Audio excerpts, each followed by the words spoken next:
Hi students.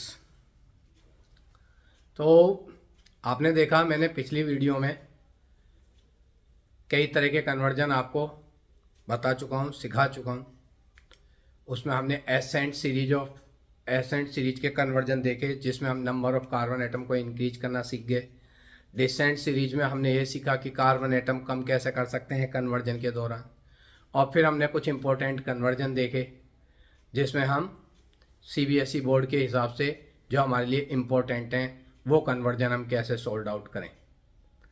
इसी series में हम एक और अगला कन्वर्जन से रिलेटेड ही हमको आपको समझा रहे हैं, क्योंकि जितनी भी ज़्यादा हम प्रैक्टिस करेंगे कन्वर्जन के लिए और जितने ज़्यादा हम रिएजेंट की प्रैक्टिस करेंगे कि कौन सा रिएजेंट हमको किस फंक्शनल ग्रुप को हटाकर किस दूसरे फंक्शनल ग्रुप को लाने के लिए यूज किया जाता है, तो जितने ज़्यादा हमें फंक्शनल ग्रुप कन्वर्जन मालूम पड़ जाएंगे, रिएजेंट मालूम पड़ जाएंगे कि इस रिएजेंट का हम यूज करेंगे इस फंक्शनल ग्रुप को रिमूव करके दूसरा फंक्शनल ग्रुप लाने के लिए, उतना ही ईजी हमारे लिए कन्वर्जन हो जाएगा।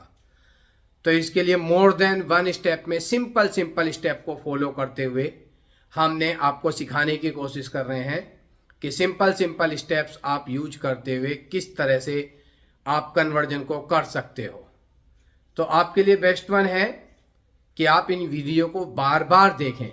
जितने ज़्यादा टाइम आप देखोगे, एक बार में समझ में नहीं आ रही है तो फिर आप उसको दोबारा देखो, दोबारा समझ में नहीं आ रही तीसरी बार देखो, या फिर आपको फिर कोई डाउट आ रहा है कि हाँ हम कोई डाउट है, तो आप उसको कमेंट बॉक्स में आप डाल दें, जिससे मैं उस डाउट पर भी आपको मैं तो समझा सकूं कि ये डाउट आप कैसे दूर कर सकते हैं।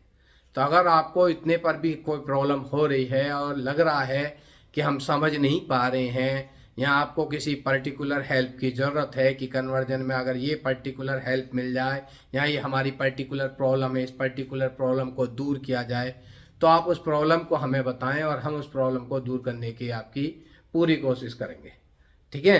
तो स्टूडेंट्स, अगर आप मैं चाहूँगा कि आप ज़्यादा से ज़्यादा इस वीडियो को लाइक ज़रूर करें, शेयर ज़रूर करें, सब्सक्राइब ज़्यादा से ज़्यादा करें और ज़्यादा से ज़्यादा टाइम इस वीडियो को देखें। जितनी ज़्यादा आप देखोगे, जितने ज़्यादा प्रैक्टिस करोगे, देख करके प्रैक्टिस करोगे, लिख करके प्रैक्टिस करोगे, जितने ज़्यादा प्रैक्टिस करोगे उतने अधिक कंसेप्ट क्लियर होंगे। तो प्रैक्टिस मस्ट है आप लोगों के लिए। ये केमिस्ट्री है, केमिस्ट्री एक टाइम, जैसे मैथ आपका सिंगल टाइम से नहीं होता। मैथ में जैसे आप एक क्वेश्चन करने के लिए पूरी की पूरी एक्सरसाइज करते हो, तब एक पर्टिकुलर कंसेप्ट के क्वेश्चन आप सोल्व कर पाते हो, सेम इसी तरह से केमिस्ट्री है आपके। तो मोर नंबर ऑफ टाइम, जितनी ज़्यादा टाइम आप इसकी प्रैक्टिस करोगे उतने अच्छे से कंसेप्ट आपके क्लियर होंगे। ठीक है। तो आपको जो भी डाउट है उस डाउट को आप मुझे मेरे कमेंट बॉक्स में शेयर कर सकते हैं। मैं उसके लिए आपको पूरा हेल्प करूंगा और उस हेल्प को ज़्यादा से ज़्यादा उसी पर बेस्ड में आपकी प्रॉब्लम को सॉल्व करने के लिए कोशिश करूंगा कि आपकी प्रॉब्लम सॉल्व कर पाऊँ और आपको बेस्ट से बेस्ट एक्सप्लेनेशन दे पाऊँ। तो इसके लिए आप मुझे सपोर्ट करें, मुझे ज़्यादा से ज़्यादा सब्सक्राइब करें, शेयर करें। ठीक है। तो चलो शुरू करते हैं हम आगे। और इसी सीरीज में इंपॉर्टेंट कन्वर्जन में हम एक और स्टेप आगे लेके आए कि मोर 3 स्टेप में हम ये कन्वर्जन कैसे कंप्लीट करें। तो उसमें पहला कन्वर्जन हमारे पास आता है ब्रोमोमीथेन से इथेनॉल। तो सबसे पहला स्टेप तो मैं आप सबको बता ही चुका कि अगर आप देखो एक सिंगल स्टेप भी पूरा करते हो कि जो नेम दिया हुआ, अगर उसके फॉर्मूले भी लिखते हो, तो भी वहां पर हाफ नंबर तो आप आपका कंफर्म कर लेते हो। तो आपको ये चीज आनी चाहिए कि आपको क्या उसने कहा है और किसको क्या प्रोडक्ट वो, तो आप उनके फॉर्मूले भी राइट डाउन सबसे पहले जरूर करें।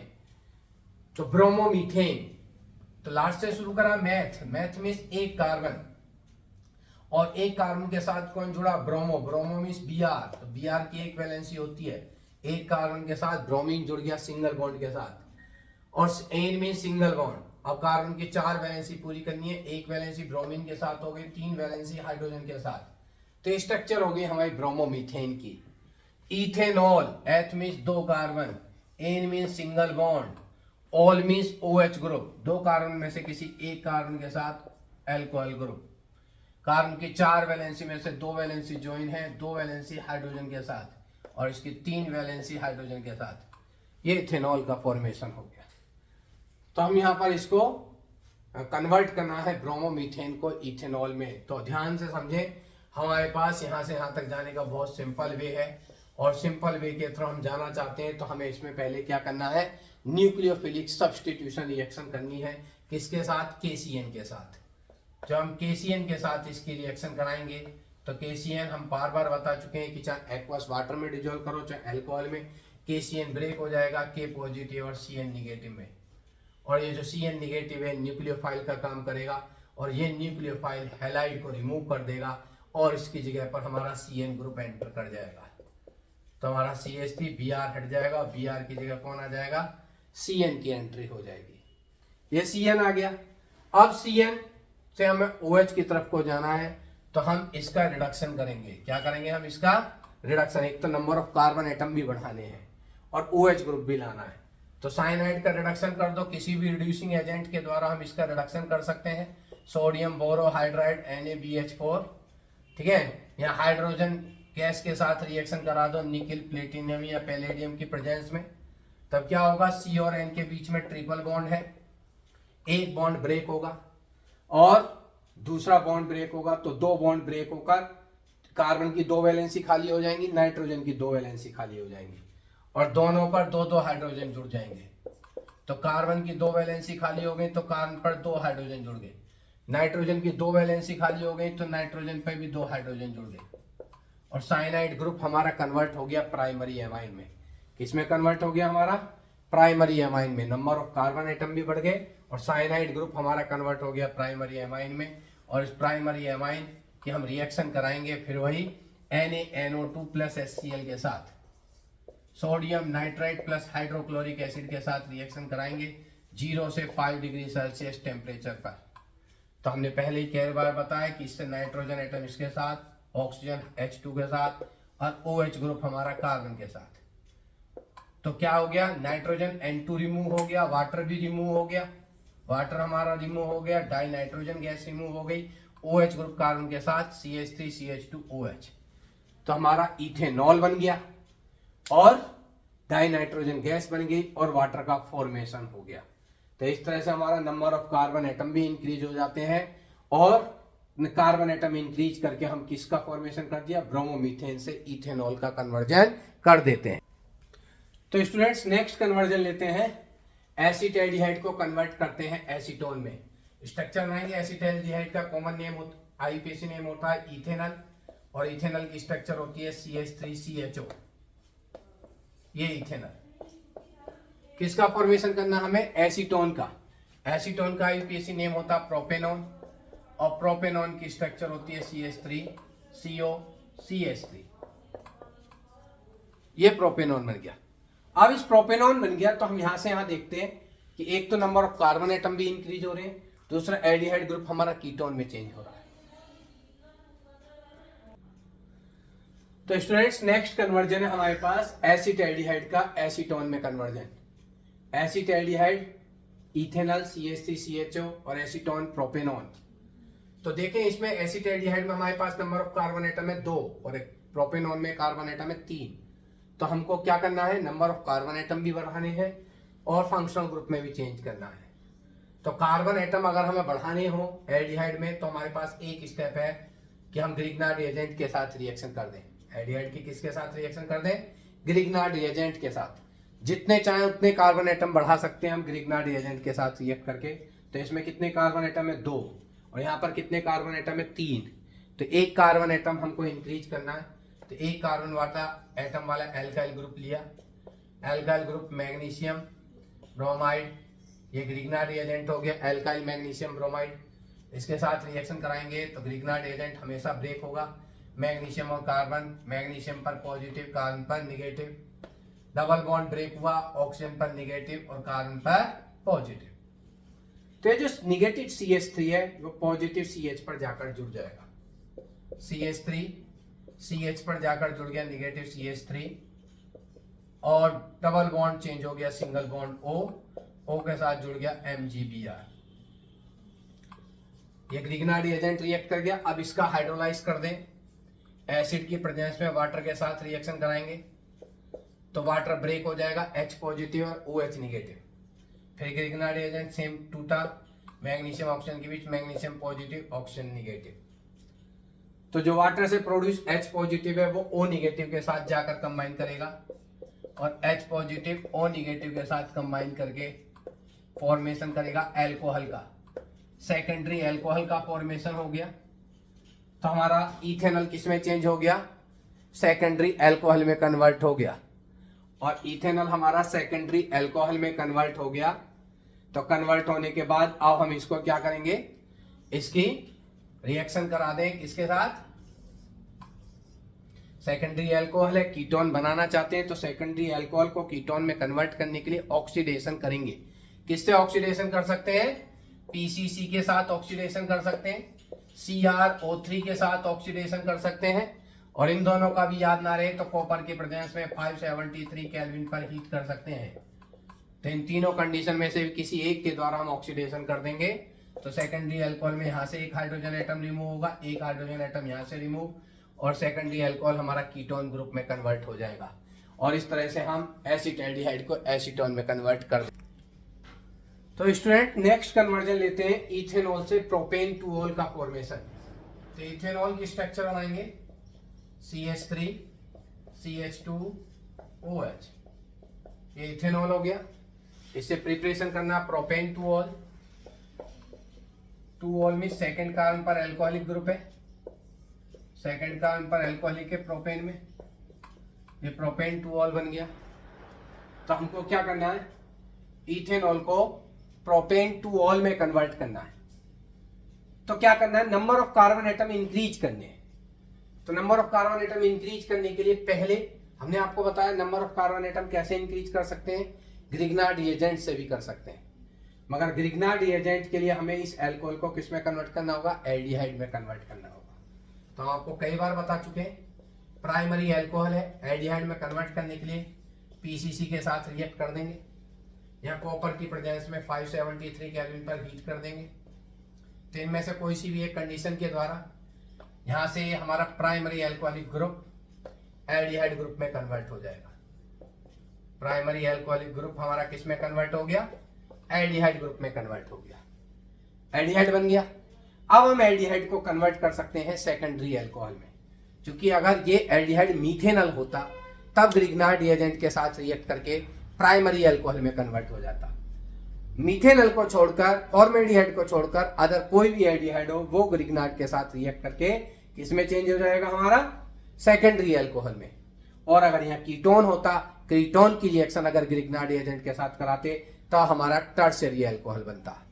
तो हमारा एल्डिहाइड है, इसे हम ग्रिग्नार्ड रिएजेंट के साथ रिएक्ट करके सेकेंडरी अल्कोहल में कन्वर्ट कर सकते हैं। तो किसके साथ रिएक्शन कराएंगे हम, ग्रिग्नार्ड रिएजेंट के साथ। तो एल्काइल ग्रुप कौन सा लें, एल्डिहाइड में कितने कार्बन, 2 कार्बन, अल्कोहल में कितने कार्बन, 3 कार्बन, 1 कार्बन का डिफरेंस है। तो 1 कार्बन वाला अल्काइल ग्रुप यूज करेंगे। अल्काइल ग्रुप को मैग्नीशियम ब्रोमाइड बनाकर, ये हो गया हमारा ग्रिग्नार्ड रिएजेंट, इसके साथ रिएक्ट कराएंगे ड्राई ईथर की प्रेजेंस में। तो ड्राई ईथर की प्रेजेंस में जब इसके साथ रिएक्शन कराएंगे हम, तो यहां से बॉन्ड ब्रेक हुआ, Mg पॉजिटिव कार्बन निगेटिव, और ये बॉन्ड यहां से टूटा, ओपन निगेटिव और CH पर पॉजिटिव। तो निगेटिव CH3 कहां जुड़ेगा, पॉजिटिव कार्बन पर, CH3 CH पर जाकर जुड़ गया CH3 और O के साथ जुड़ गया MgBr, ये बन गया। अब क्या है, ग्रिग्नार्ड रिएजेंट के साथ रिएक्ट कराकर जो प्रोडक्ट बना है उसका हाइड्रोलाइज कराएंगे। एसिड की प्रेजेंस में वाटर के साथ रिएक्शन कराएंगे, तो वाटर ब्रेक होगा, H positive OH negative, Grignard same position से ब्रेक हुआ, Mg पॉजिटिव O निगेटिव, तो O निगेटिव H के साथ कंबाइन कर गया, सेकेंडरी अल्कोहल बना गया, और MgOH के साथ। तो इस तरह से हमारा ग्रिग्नार्ड रिएजेंट के साथ जो प्रोडक्ट बना उसका हाइड्रोलाइज करके हमारा क्या बन गया, सेकेंडरी अल्कोहल का फॉर्मेशन हो गया। हाँ तो स्टूडेंट्स नेक्स्ट कन्वर्जन लेते हैं आइसोप्रोपाइल अल्कोहल से टर्शियरी ब्यूटाइल अल्कोहल। आइसो का मीन्स क्या है, आइसो का मीन्स समझे, ये लास्ट कार्बन, ये second last carbon, last carbon ये सेकेंड लास्ट कार्बन पर जब साइड चेन में मिथाइल ग्रुप जुड़ा होता है तब वर्ड यूज करते हैं आइसो। सेकेंड लास्ट कार्बन पर जब साइड चेन में मिथाइल जुड़ा रहता है तो हम वर्ड यूज करते हैं आइसो प्रोपाइल में 3 कार्बन, टोटल कार्बन 3 हो गए और इस वैलेंसी से हम कौन जोड़ देंगे, अल्कोहल ग्रुप। तो आइसो प्रोपाइल अल्कोहल हो गया, वैलेंसीज को हाइड्रोजन से पूरा कर दिया हमने। Next tertiary butyl alcohol. Tertiary butyl वो कार्बन एटम जिसके साथ अल्कोहलिक ग्रुप जुड़ा है, उस कार्बन एटम के साथ जब एक साइड में कार्बन जुड़ा है तो प्राइमरी, दोनों साइड कार्बन जुड़े हैं तो सेकेंडरी, और तीनों साइड कार्बन जुड़े हैं तब टर्शियरी। वो कार्बन एटम जिसके साथ अल्कोहलिक ग्रुप जुड़ा है, उस कार्बन के एक साइड में कार्बन जुड़ा है प्राइमरी, उस कार्बन के दोनों साइड कार्बन एटम जुड़े हैं सेकेंडरी, उस कार्बन के तीनों साइड कार्बन जुड़े हैं तो टर्शियरी।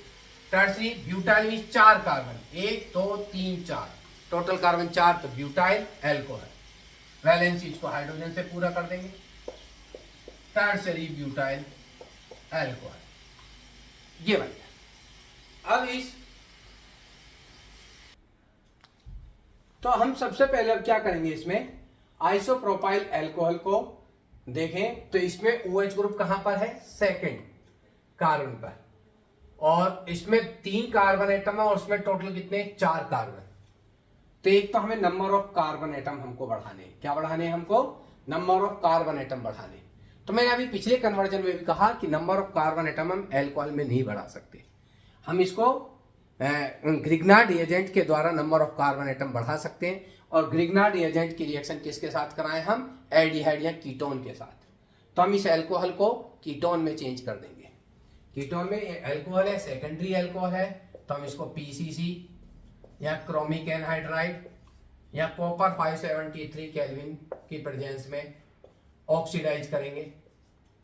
तो इससे OH से एक हाइड्रोजन एटम गया और कार्बन से एक हाइड्रोजन एटम रिमूव होकर ये आइसोप्रोपाइल अल्कोहल कन्वर्ट हो गया हमारा किसमें, कीटोन में, एसीटोन में कन्वर्ट हो गया। अब इस एसीटोन की रिएक्शन हम कराएं किसके साथ, ग्रिग्नार्ड रिएजेंट के साथ। तो ग्रिग्नार्ड रिएजेंट के साथ तो उसमें कितने अल्काइल ग्रुप होने चाहिए, इस कीटोन में 1 2 3 कार्बन और अल्कोहल में 4 कार्बन। तो एक कार्बन का डिफरेंस, तो एक कार्बन वाला ग्रिग्नार्ड रिएजेंट लेंगे, कितने कार्बन वाला, एक कार्बन वाला ग्रिग्नार्ड रिएजेंट लेकर हम इस एसीटोन के साथ रिएक्शन कराएंगे। तो ग्रिग्नार्ड रिएजेंट में बॉन्ड हमेशा कार्बन मैग्नीशियम के बीच ब्रेक होगा, मैग्नीशियम पर पॉजिटिव, कार्बन पर नेगेटिव, यहां से बॉन्ड टूटा, ऑक्सीजन पर नेगेटिव, कार्बन पर पॉजिटिव, रिएक्शन हुई, CH3 नेगेटिव कहां जुड़ेगा, पॉजिटिव कार्बन पर, तो CH3 C पर जुड़ गया CH3 और ये CH3 और O के साथ जुड़ गया MgBr, ये कंबाइन हो गया। इसके साथ हाइड्रोलाइज कराएंगे, तो एसिड की प्रेजेंस में वाटर के साथ रिएक्ट कराएंगे, वाटर ब्रेक होगा H पॉजिटिव OH नेगेटिव में, और ये प्रोडक्ट यहां से टूटा, मैग्नीशियम पर पॉजिटिव और O पर नेगेटिव, तो O के साथ H गया और ये हमारा क्या बन जाएगा, O के साथ H कंबाइन होते ही टर्शियरी ब्यूटाइल अल्कोहल का फॉर्मेशन हो जाएगा। क्लियर। तो स्टूडेंट नेक्स्ट कन्वर्जन है, एसीटोन को कन्वर्ट करते हैं एसीटेमाइड। एसीटोन का आप जानते हैं नाम प्रोपेनॉन, और प्रोपेनॉन की स्ट्रक्चर बार बार पढ़ चुके हो आप।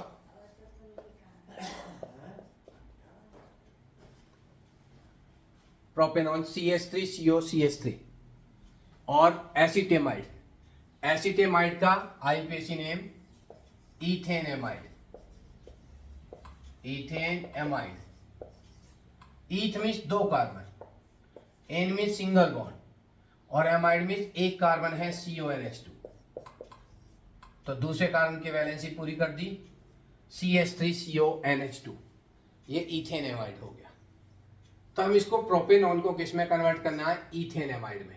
देखो एसीटोन में प्रोपेनॉन में कितने कार्बन है, 3, और इथेनेमाइड में कितने कार्बन है, 2। तो नंबर ऑफ कार्बन एटम हमें कम करने हैं, कम कार्बन एटम करने हैं हमको। कम कार्बन एटम करने के लिए हमें इसको किस में कन्वर्ट करना पड़ेगा, कार्बोक्सिलिक एसिड में। जब हम कीटोन को कार्बोक्सिलिक एसिड में चेंज करेंगे तो किससे कर दें, एल्केलाइन KMnO4, किसका यूज कर दें, एल्केलाइन KMnO4 के साथ ऑक्सीडाइजिंग ऑक्सीडाइज कराएंगे और फिर उसके बाद सेकंड स्टेप में क्या कराएंगे, हाइड्रोलाइज करा देंगे। तो पहले क्या कराएंगे, हम एल्केलाइन KMnO4 से ऑक्सीडेशन कराएंगे और फिर जो ऑक्सीडेशन से प्रोडक्ट बनेगा उसका हाइड्रोलाइज करा देंगे। तो इसमें से एक कार्बन एटम कम हो जाता है और एक कार्बन एटम कम होकर कीटोन ग्रुप हमारा कार्बोक्सिलिक ग्रुप में ऑक्सीडाइज हो जाएगा। तो CH3CO ग्रुप चेंज हो जाएगा CH3COOH में। याद रखना है कन्वर्जन कार्बन एटम कम करने का कीटोन है और कीटोन का ऑक्सीडेशन कराया strong oxidising agent alkaline KMnO4 और फिर उसके बाद हाइड्रोलाइज कराया तो एक कार्बन एटम रिमूव हो जाएगा और रिमूव होकर कीटोन ग्रुप कार्बोक्सिलिक ग्रुप में ऑक्सीडाइज हो जाएगा। इसके बाद ये इथेनोइक एसिड बन गया। हमने पीछे आपको कई बार समझाया, इसकी रिएक्शन अमोनिया के साथ कराएंगे। ये एसिड है, ये बेस है, सॉल्ट बनेगा CH3COONH4 अमोनियम एसीटेट बन गया। इसको हीट करा दें, हीट कराने पर इसमें से वाटर बाहर निकल जाएगा। 2 हाइड्रोजन एटम यहाँ से, 1 ऑक्सीजन एटम यहाँ से, वाटर बाहर निकल गया। वाटर बाहर निकल कर बन गया CH3CONH2। ये वाटर रिमूव हो गया और एसिड एमाइड बन गया। तो इस तरह से हम क्या देख सकते हैं इसमें कि हमारा फॉर्मेशन हो जाता है। और हमें इसी में एक स्टेप याद रखना चाहिए कि हम सेम नंबर कार्बन एटम रखते हुए भी हम इसको एमाइन में भी चेंज कर सकते हैं। और उसके लिए हम क्या यूज करेंगे, strong reducing agent lithium aluminium hydride. ये स्ट्रॉन्ग रिड्यूसिंग एजेंट की हेल्प से हम इस एसिड एमाइड को, कार्बन एटम सेम रहेंगे, इसमें जो ऑक्सीजन एटम है केवल ये ऑक्सीजन एटम 4 में से 2 हाइड्रोजन के साथ रिएक्ट करके वाटर बनाकर निकल जाएगा और इस ऑक्सीजन की जगह पर बचे हुए 2 हाइड्रोजन एटम आकर कार्बन के साथ कंबाइन कर जाएंगे। तो कार्बन के साथ कंबाइन करके क्या बन जाएगा, इथाइल एमाइन। तो क्या चीज हमने देखी कि इथाइल एमाइन का फॉर्मेशन हमारा सेम। अगर हम इससे कार्बन एटम कम करना चाहते तो हम क्या करते, हॉफमान ब्रोमेमाइड डिग्रेडेशन कर देते। हॉफमान ब्रोमेमाइड डिग्रेडेशन करने में हम इसकी रिएक्शन किसके साथ कराते, ब्रोमीन Br2 के साथ और प्लस KOH के साथ रिएक्शन कराते और इसके साथ रिएक्शन करा करके इसमें से पूरा CO ग्रुप निकल जाता और क्या बन जाता, मिथाइल एमाइन। क्या बन जाता हमारा, मिथाइल एमाइन। तो यहीं से दोनों ध्यान रखने की चीज है कि अगर ये एसिड एमाइड है, इसकी ब्रोमीन और KOH के साथ रिएक्शन कराएंगे तो हमारा पूरा CO ग्रुप रिमूव हो जाएगा और एक कार्बन कम वाला एमाइन हमको मिल जाएगा। हॉफमान ब्रोमेमाइड डिग्रेडेशन रिएक्शन आ रहा है। और अगर उसकी जगह अगर हम लिथियम एल्यूमिनियम हाइड्राइड से रिडक्शन कराते हैं तब CO ग्रुप रिमूव नहीं होगा, केवल एक ऑक्सीजन एटम 2 हाइड्रोजन के साथ वाटर के रूप में निकल जाएगा और ऑक्सीजन की जगह 2 हाइड्रोजन एटम हमारे कार्बन के साथ कंबाइन कर जाएंगे और क्या बन जाएगा, 2 कार्बन वाला एमाइन इथाइल एमाइन का फॉर्मेशन हो जाएगा। क्लियर। तो नेक्स्ट स्टूडेंट, ये हमारा कन्वर्जन, ये भी बहुत अच्छा और अलग कन्वर्जन है। तो इसमें ध्यान देखें किसको, प्रोपेनल। और प्रोपेनल से क्या प्रिपरेशन करना है, 2 हाइड्रोक्सी प्रोपेनोइक एसिड। तो फर्स्ट ऑफ ऑल स्ट्रक्चर बनाएंगे। Prop means 3 carbon, ane means single bond से जुड़े तीनों carbon, al means 1 carbon aldehyde group है। प्रोपेनल हो गया, वैलेंसी हाइड्रोजन के साथ हमने कंप्लीट कर ली। Now 2 hydroxy propanoic acid. Propanoic means 3 carbon atom, 1 carbon atom हमारा COOH ग्रुप में कन्वर्ट हो गया और सेकंड पोजीशन पर हाइड्रोक्सी, वैलेंसी हाइड्रोजन के साथ कंप्लीट करेंगे। ये पूरी हो गई। तो हम यहां से देखें हमारे पास 3 कार्बन एटम इसमें और 3 ही कार्बन एटम हमारे पास प्रोडक्ट में। तो कार्बन एटम ना कम हो रहे ना कार्बन एटम ज्यादा हो रहे, मगर ध्यान दें एल्डिहाइड ग्रुप की जगह कार्बोक्सिलिक और कार्बोक्सिलिक में भी सेकंड पर कौन है, OH है। तो एल्डिहाइड ग्रुप को हमें किस में कन्वर्ट करना है, कार्बोक्सिलिक में। तो इजी हम सब जानते हैं, चलो सबसे पहले वही करते हैं। एल्डिहाइड ग्रुप को कार्बोक्सिलिक ग्रुप में कन्वर्ट करते हैं और रिएजेंट कौन सा यूज करते हैं हम, टोलन रिएजेंट। कौन सा रिएजेंट यूज करते हैं, टोलन रिएजेंट। तो याद रखना है टोलन रिएजेंट वो रिएजेंट है जो एल्डिहाइड ग्रुप को कार्बोक्सिलिक ग्रुप में ऑक्सीडाइज कर देता है। तो टोलन रिएजेंट एल्डिहाइड ग्रुप को कार्बोक्सिलिक ग्रुप में ऑक्सीडाइज कर देगा, तो COH ग्रुप आ गया। अब क्या आना है, फंक्शनल ग्रुप के पास वाला कार्बन होता है अल्फा कार्बन, और अल्फा कार्बन पर OH आना है। तो अल्फा कार्बन पर OH ग्रुप लाने के लिए कार्बोक्सिलिक एसिड की एक स्पेशल रिएक्शन है जिसे हम कहते हैं हेल-बोलहार्ड-जेलिंस्की रिएक्शन। तो हेल-बोलहार्ड-जेलिंस्की रिएक्शन कराएंगे इसकी, और इसमें इसके साथ क्लोरीन की रिएक्शन कराएंगे रेड फास्फोरस की प्रेजेंस में। जब कार्बोक्सिलिक एसिड की रेड फास्फोरस की प्रेजेंस में क्लोरीन के साथ रिएक्शन कराते हैं तो जो फंक्शनल ग्रुप के पास वाला कार्बन होता है उसे अल्फा कार्बन कहते हैं, और अल्फा कार्बन पर जो हाइड्रोजन होते हैं उन्हें अल्फा हाइड्रोजन कहते हैं, और अल्फा हाइड्रोजन हैलोजन के द्वारा सब्स्टिट्यूशन हो जाता है। अल्फा हाइड्रोजन का हैलोजन के द्वारा सब्स्टिट्यूशन हो जाता है, हाइड्रोजन एटम निकलकर उसकी जगह पर हैलोजन एटम आ जाता है। तो एक हाइड्रोजन एटम रिप्लेस हो गया हैलोजन द्वारा। अब हैलोजन की जगह OH ग्रुप आना है, तो OH ग्रुप लाने के लिए किसके साथ रिएक्शन करा देंगे, एक्वस KOH के साथ। तो जब एक्वस KOH के साथ रिएक्शन कराएंगे तो हैलोजन ग्रुप K के साथ Cl निकल जाएगा और OH ग्रुप Cl की जगह आ जाएगा। तो सब्स्टिट्यूशन हो जाएगा, न्यूक्लियोफिलिक सब्स्टिट्यूशन, और Cl ग्रुप की जगह किसकी एंट्री हो जाएगी, अल्कोहलिक ग्रुप OH ग्रुप की एंट्री हो जाएगी। तो स्टूडेंट नेक्स्ट कन्वर्जन है, इथेनोइक एसिड को कन्वर्ट करना है 2 hydroxy ethanoic acid. Ethanoic acid की स्ट्रक्चर बनाएंगे CH3COOH, और यहां पर ही बनाए 2 हाइड्रोक्सी, तो ईथ में 2 कार्बन, एक कार्बन हो गया COOH इथेनोइक एसिड में, COOH ग्रुप 1 और ये 2।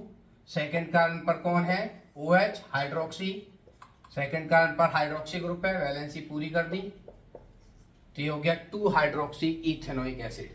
चलो कन्वर्जन करते हैं। तो हमको क्या करना है, इसमें कार्बोक्सिलिक ग्रुप तो जैसा है वैसे ही है। इस कार्बन पर जिसे हम कहते हैं सेकेंड कार्बन या जिसे हम कहेंगे अल्फा कार्बन, अल्फा कार्बन पर कौन सा ग्रुप लाना, OH ग्रुप। तो OH डायरेक्ट नहीं आएगा, पहले हम नेम रिएक्शन हेल-बोलहार्ड-जेलिंस्की रिएक्शन कराएंगे, और उस हेल-बोलहार्ड-जेलिंस्की रिएक्शन में क्लोरीन के साथ रिएक्शन कराएंगे रेड फास्फोरस की प्रेजेंस में।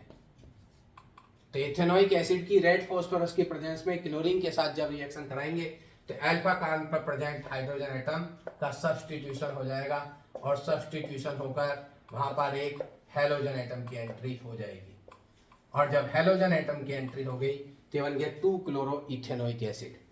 और अब क्या करना है, ये आ चुका हमारे पास, और अब इसका हमारे को यहाँ पर Cl ग्रुप को हटाकर OH ग्रुप लाना है, तो एक्वस KOH कर देंगे, और एक्वस KOH कर देंगे तो हमको ध्यान देना है, डायरेक्ट मत जाना वहां तक।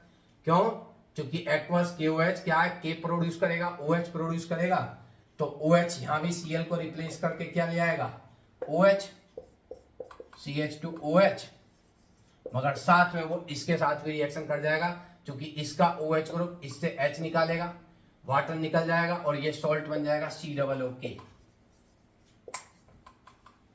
तो Cl ग्रुप का सब्स्टिट्यूशन भी कर दिया न्यूक्लियोफाइल OH ने, और साथ में ये बेस था एक्वस KOH और ये एसिड था, तो रिएक्शन होकर सॉल्ट भी बन गया COOK।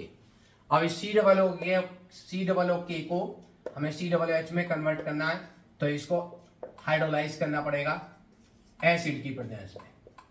एसिड की प्रेजेंस में हाइड्रोलाइज करेंगे तो KOH रिमूव हो जाएगा और वापस ये COOH ग्रुप में कन्वर्ट हो जाएगा। तो इस तरह से सबसे पहले हम क्या करेंगे, पहले इथेनोइक एसिड का रेड फास्फोरस की प्रेजेंस में क्लोरीन के साथ रिएक्शन कराएंगे, तो अल्फा कार्बन से हाइड्रोजन एटम रिमूव होकर अल्फा पोजीशन पर हैलोजन की एंट्री हो जाएगी। फिर एक्वस KOH के साथ रिएक्शन कराएंगे, तो एक्वस KOH से प्रोड्यूस होगा न्यूक्लियोफाइल OH, वो Cl को सब्स्टिट्यूट करके Cl की सेकंड पोजीशन पर आ जाएगा, और साथ में बेस की तरह वर्क करेगा, तो एसिड के साथ रिएक्ट करके सॉल्ट बना लेगा, और इस सॉल्ट का एसिडिफिकेशन करेंगे तो COOK हमारा वापस COOH ग्रुप में कन्वर्ट हो। तो स्टूडेंट्स नेक्स्ट कन्वर्जन है इथाइल साइनाइड से इथेनोइक एसिड। तो हम स्ट्रक्चर बना इथाइल साइनाइड, इथाइल में C2H5 ग्रुप, इथाइल में C2H5 ग्रुप, और साइनाइड में CN, ethyl cyanide. Ethanoic acid 2 carbon वाला कार्बोक्सिलिक एसिड, इथेनोइक एसिड। तो हम देखें इसमें नंबर ऑफ कार्बन एटम हमें कम भी करने और CN ग्रुप को COOH में चेंज करना है। तो हम क्या करेंगे, हम इसका हाइड्रोलाइज कराएंगे और CN ग्रुप का अगर हम हाइड्रोलाइज कराते हैं तो हमने आपको सिखाया कि CN COOH में चेंज हो जाएगा और CN अगर COOH में चेंज हो गया तो 3 कार्बन वाला कार्बोक्सिलिक एसिड बन जाएगा।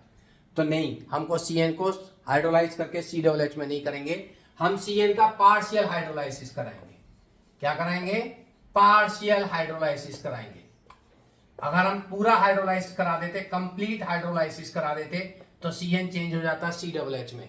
जब पार्शियल हाइड्रोलाइसिस कराते हैं हम तब CN हमारा चेंज होता है CONH2 ग्रुप में। तो इसलिए हम CN का हाइड्रोलाइसिस कराएंगे, पार्शियल हाइड्रोलाइसिस, जिससे CN ग्रुप हमारा एसिड एमाइड ग्रुप में कन्वर्ट होगा। और फिर हम इसका होफमान ब्रोमेमाइड डिग्रेडेशन रिएक्शन कराएंगे ब्रोमीन और KOH के साथ। ब्रोमीन और KOH के साथ जब इसकी होफमान ब्रोमेमाइड डिग्रेडेशन कराएंगे तो ये पूरा का पूरा CO ग्रुप हमारा रिमूव हो जाएगा और रिमूव होकर हमको मिलेगी प्राइमरी एमाइन। क्या फॉर्मेशन होगा, प्राइमरी एमाइन का फॉर्मेशन होगा। और फिर प्राइमरी एमाइन की रिएक्शन हम NaNO2 प्लस HCl के साथ या नाइट्रस एसिड के साथ रिएक्शन कराएंगे 0 से 5 डिग्री सेल्सियस पर। तो इस केस में क्या होगा, नाइट्रोजन नाइट्रोजन के साथ, ऑक्सीजन हाइड्रोजन के साथ और OH ग्रुप कार्बन के साथ कंबाइन कर जाएगा। तो डाई नाइट्रोजन गैस निकल जाएगी, वाटर निकल जाएगा और क्या बन जाएगा, एल्कोहल। तो हमारा किसका फॉर्मेशन हो गया, एल्कोहल का फॉर्मेशन हो गया। और अब हम इस प्राइमरी एल्कोहलिक ग्रुप को डायरेक्ट कार्बोक्सिलिक ग्रुप में कन्वर्ट कर सकते हैं एसिडिफाइड पोटेशियम डाइक्रोमेट द्वारा।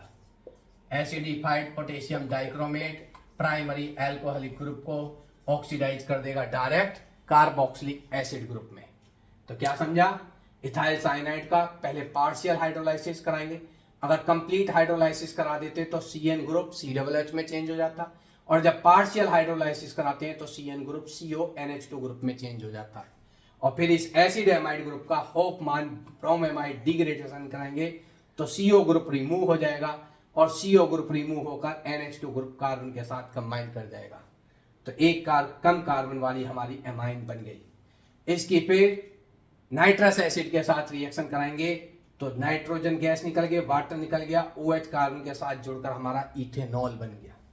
अब इस इथेनॉल में हम क्या ध्यान देंगे कि इस प्राइमरी एल्कोहलिक ग्रुप को हम डायरेक्ट कार्बोक्सिलिक ग्रुप में ऑक्सीडाइज कर सकते हैं, किसके द्वारा, acidified potassium dichromate primary alcoholic group को डायरेक्ट कार्बोक्सिलिक ग्रुप में ऑक्सीडाइज कर देता है। क्लियर।